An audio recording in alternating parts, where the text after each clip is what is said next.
as the trial continues or grant her bail. Joseph Akable was in court and now reports. With a heated debate between lawyers on both sides, the Attorney General's representative, led by Mercy Arthur, informed the court of their desire to substitute the charge sheet before the court. The initial charge sheet sought to charge them under the Immigration Act for illegal employment of foreign nationals. The new charge sheet he prayed the court to accept, apart from charging them under the said act, also sought to charge them under the Minings and Minerals Act. Lawyers for Aisha Huang, led by lawyer Akwete, argued that a new charge sheet did not include the facts supporting the charge put before the court. Justice Ekobedin struck out the initial charge sheet, allowing for Mercy Arthur to make oral arguments with regards to the new charge sheet before the court. It was then the time for the arguments for the court to grant bail to the 5 Chinese nationals. Lawyer Akwete claimed the first accused person, Aisha Huang, was suffering from a medical condition that made it necessary for her to require urgent medical attention. This was opposed by lawyers for the Attorney General, who insisted the said medical attention could be provided by the prison service as she remained in custody. She again told the court that investigations were still ongoing, for which reason they feared she may interfere with investigations if she is granted bail.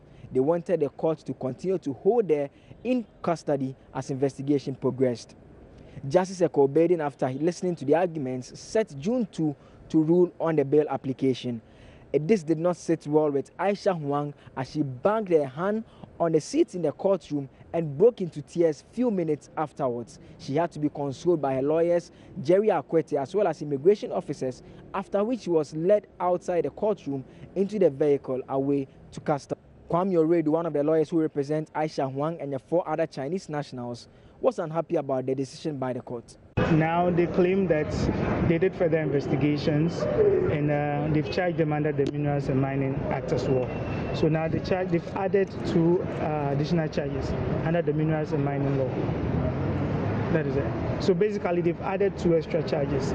So now it's not just about immigration charges, but offenses under the Minerals and Mining Act as well. Your client didn't seem happy when the request was was fixed for another day to rule on. Yes, as lawyers for her, how does this come to you? We are not happy. I mean, we thought probably, looking at the days they've already spent in the cooler, we thought probably we could get an earlier date as a decision of the courts, and we will abide by it.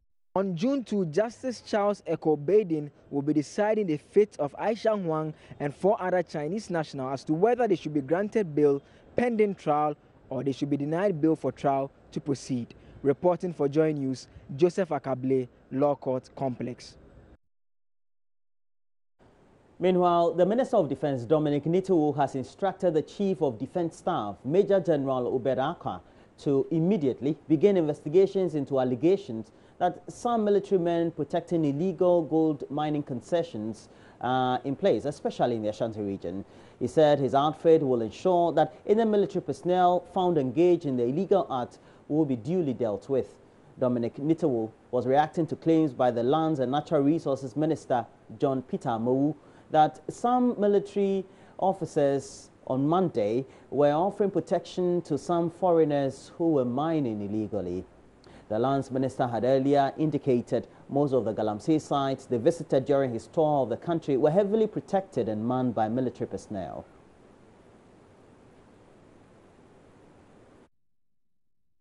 That this fight cannot keep on going alone with the ministry. And I think you agree with me that there are law enforcement agencies out there who need to do a lot. Interestingly, it's been established that the military is protecting an illegality. Nobody can, say that is not true. We've all seen it in most of the sites we visited. The military personnel were stationed there. And this is not coming from my outfit.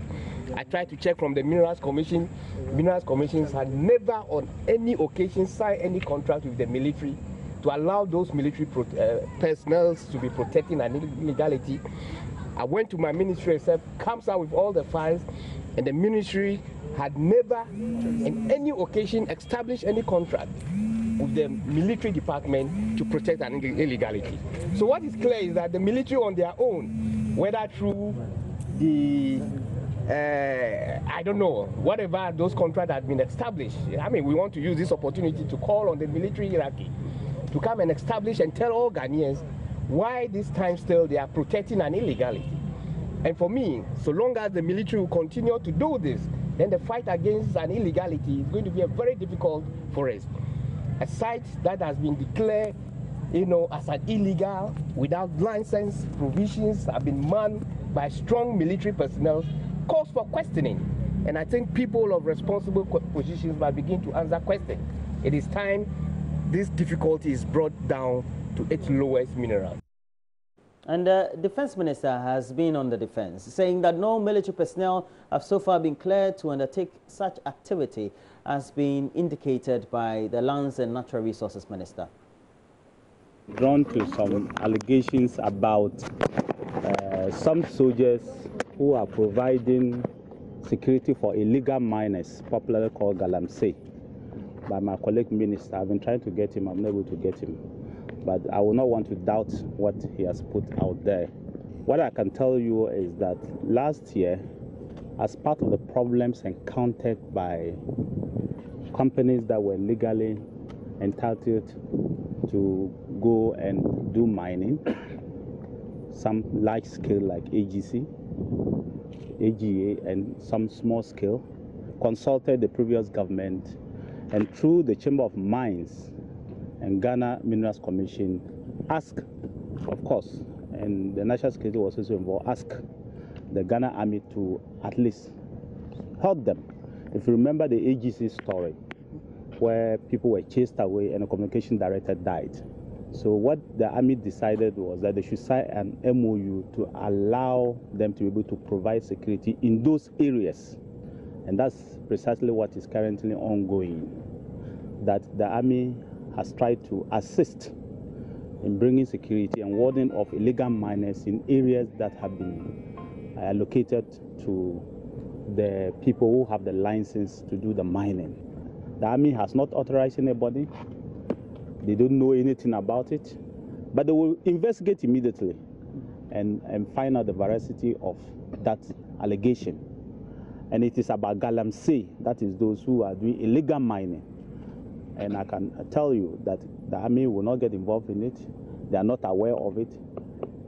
But when anybody is found out to have acted in contravention against what the Army directives is, that person will be taken through the due process. First, through the Army processes, disciplinary processes, and of course, the civilian processes. That I want to assure the nation. And I've tasked the Chief of Defense Staff, and he has also tasked the Army Commander, the Chief of Army Staff, to investigate it immediately and bring all the evidence and facts available to us for the government to take a decision. Now, moving forward, the government will take a decision on whether to continue with that old arrangement or not. It has its security implications for the investors. So I will not readily be able to stand here and say that we are going to pull out the soldiers who are giving cover to places like AGC and other strong, Nidmon and co. But the government will take that decision in due course and will communicate that decision to you.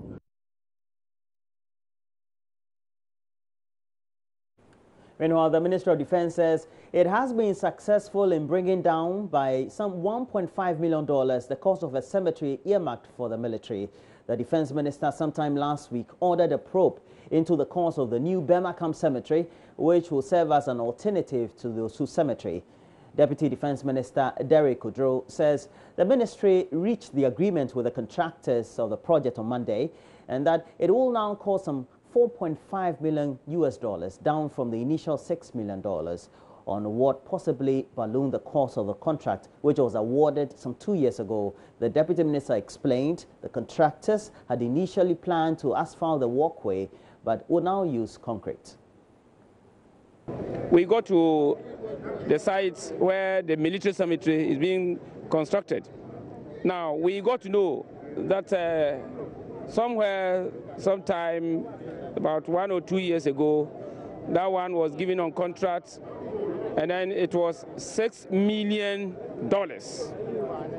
That is the construction. The wall, the car park, and then the room for caretakers, costing $6 million. We thought it was on the high side. And therefore, we called the contractor and then the other stakeholders who came and briefed us.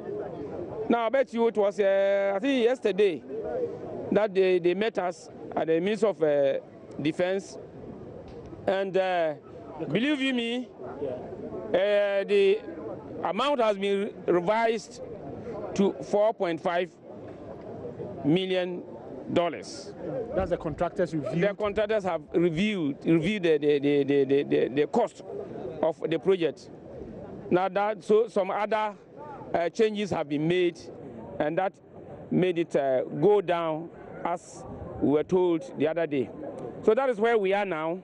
It has come down. I said, okay, if you can review it, then further review it, and then we see value for money. Well, we think construction of this small project will not cost so much. They said that the walkway, they were to do it with asphalt. They would do it by asphalt, but now it has been changed to concrete pavement, and I saw no difference between the two. But we are happy that it has come down to $4.5 million United States dollars. But we said, okay, we'll meet on it again. They should go and look into their documents and see where we can make savings so that we'll have a value for money to that job. And we'll take you up north, where the Dagbon Damana Abubakar Mohammed Awal has warned that the stability the northern region is currently enjoying could be jeopardized if government does not call a member of the Tamale Market Task Force, Mohammed Hafiz Damana, to order. The Dagbon Damana Abubakar alleged that Damana Hafiz used violence to eject some traders from a parcel of land the Boglana had offered them temporarily, while they found a permanent location for the traders who were affected by the recent decongestion exercise being undertaken by the Metropolitan Assembly. The Dagbon Damana made these comments when traders who were moved from the shoulders of the Tamale market went to the Boglana's palace after their wares were seized by the Tamale Metropolitan Market Task Force Tuesday morning. He said it was agreed upon between the prominent chiefs and the traders to allow them use a space adjacent to the Jubilee Park as a temporal site until a permanent location was found.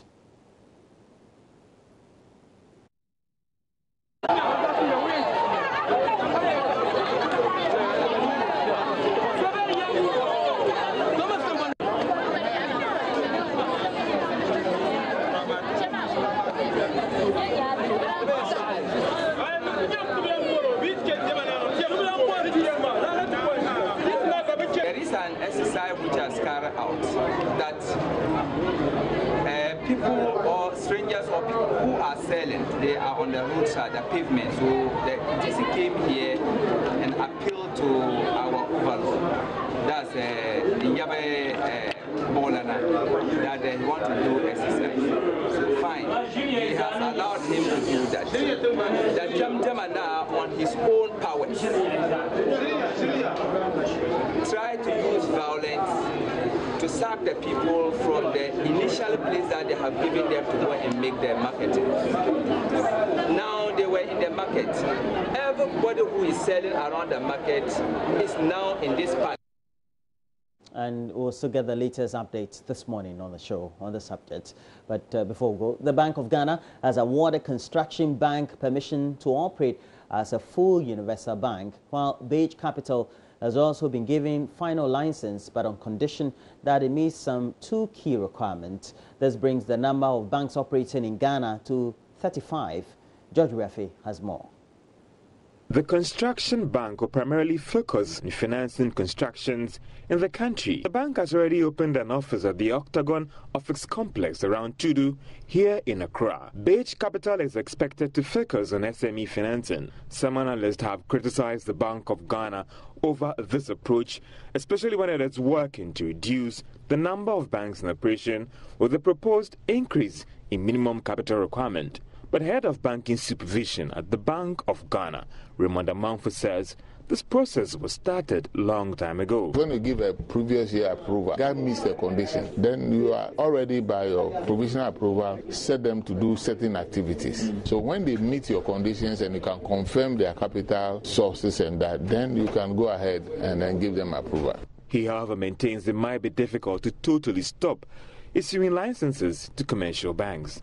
If you are going to put embargoes, then the embargo must cut across no matter which bank is coming. And assuming you have an international bank like Citibank want to set up, will you say you have an embargo? So we have to be very selective. The number could also increase to 35 as Ghana Home Loans is almost through in meeting all the requirements to secure its final license. But for some, a lot more banks could increase competition in the sector, a development that could lead to reduction in the cost of credit. However, some are also worried that this trend hasn't helped that much in improving upon the culture of savings in the country. We'll see how it goes. What do you think? More banks or not? Please get interactive. And we know that on Facebook we have Join Us on TV. It's where we're streaming live. And we also have an interactive handle on Twitter. I Join Us on TV. We're taking a break. When we come back, we'll bring you the latest newspaper reviews. And we'll also look at the stories featured on the online portals. Okay, foremost, well, we have to visit our own, myjoyonline.com. We'll do all that up next.